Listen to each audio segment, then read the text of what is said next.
Welcome to another edition of Animated Times. On this episode, we look at the untold truth of the Batman Who Laughs. Now, the most significant advantage of telling stories about superheroes in alternate realities is that they are the answers to all the questions that ask, what would happen if the given stories of superheroes had worked out differently? Now, you can see a lot of different versions of Batman, from an anti-Soviet one to a vampire, what a lot of Twilight fans think he is. Or you could see the Batman Who Laughs. Now, started in 2017 DC Comics, Batman Who Laughs is a fused character of Batman and Joker. The leather-clad, bone-white villain's role was extended to his own 2018 and 2019 limited series. Over time, he becomes an indispensable part of Batman's rogues gallery. Let's dive into this video to see some of the untold truths of the character. How the Batman Who Laughs came to be. Now, in 2017's Dark Knight, the Batman Who Laughs Special Edition, the Joker makes the Batman watch as he murders parents in front of their children. I know that's like totally not nice. Batman, of course, later beats the shit out of him, but this time a little too much than usual, and even breaks his neck. A dying Joker releases his crazy Joker toxins that take over Batman's body and turns him into a fused version of Batman and Joker. Batman Who Laughs. The Man Who Laughs. Now, one would naturally think, why the creators of the comics give such a long name to a villain or any character in the comic? Well, it is not concisely witty like other characters' names. It just sounds too specific and therefore shouldn't exist. But really, the Batman Who Laughs is an intellectual reference to the movie made in 1928, The Man Who Laughs. The film is often cited as the inspiration for the Joker's character. You'd understand once you see Conrad Veidt's smile in the movie. The movie is a freak show with a disfigured man who smiles permanently. The Batman Who Laughs murdered the Bat family and beyond. Now, soon after it is known that the Batman has been infected by Joker toxins, he goes on a killing spree, and who's better to kill first than the people closest to the Batman? The whole Bat family.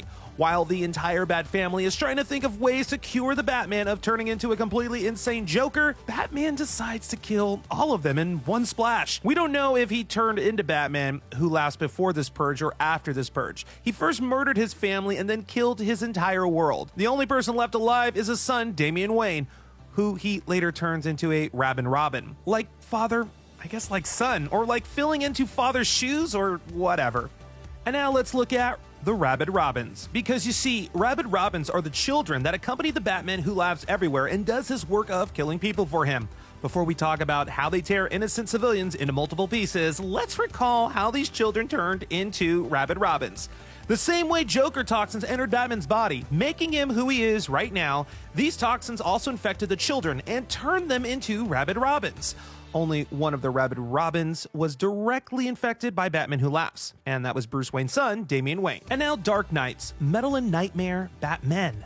The full line event of the Dark Knights is the one that marks the beginning of the hail of Batman Who Laughs. Now, in the comic, the Justice League cracks open the source wall that lets all the creatures from the dark multiverse in. Now, we don't know why they did it. It wasn't only the Batmen Who Laughs that came into the prime DC Earth, it was also 7 other Nightmare Batmen. They were Red Death, Batman, who could run at the speed of the Flash, that's kind of scary, the Devastator, Bruce with Doomsday strength, the Drowned, a female Aquaman type of Batman, and the Murder Machine, a mix of Batman and Cyborg. Dawnmaker, also, Bruce with Green Lantern's ring, basically, and the historic The Merciless. Now, the Batman Who Laughs in the Batman Who Always Wins, well, there exists a vast notion that Batman always wins? Yeah, it is also true, given enough prep time, our Dark Knight can beat anyone he wants, especially after he defeats Superman in the Dark Knight's 1986 conclusion. The same notion drives Batman Who Laughs hugely. He is utterly devoid of morals and ethics, if you must imagine a Joker who believes he will always win, and can. If you consider his killing spree on his world and his kill voyage to other multiverses, it is true. The Batman Who Laughs believes that evil is what makes us special. Now, this is an extra fun one because the Batman Who Laughs believes that a bat's job is to fly and that everyone should do what they are and soar at it. So he believes the only way to evolve or to embrace who you are indeed is to be evil. It isn't exactly a super philosophy, but the Batman Who Laughs believes that we are designed to be dark. We are intended to be cruel. We are intended to be self-interested. And now, the Joker is often the key to defeating the Batman Who Laughs. So, The Joker, at a lot of times in the comic books, tries to help Batman in beating one of his worst nightmares. It happens in 2018's Dark Knight's Metal number 6 for the first time, although his role in it isn't as prominent. You see, he plays a more prominent role in Batman Who Laughs number 1. He appears in the Batcave with a gun and shoots himself to transfer his Joker toxins into Batman.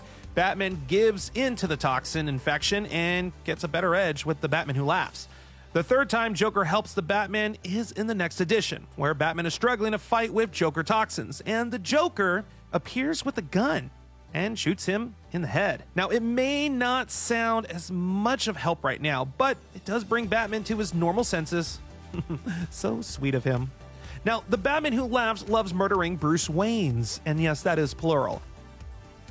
Now, we've already established that Batman Who Laughs is, kind of weird, and the fact that he loves killing Bruce Waynes all around the world shouldn't come as a surprise. I mean, he kills all the Bruce Waynes from different multiverses and dumps their bodies in DC Prime Earth, Gotham, to entice Batman. And the Batman gets enticed when he uses a young Bruce Wayne whose parents haven't been killed yet. Let's look at the Batman Who Laughs and the Grim Knight.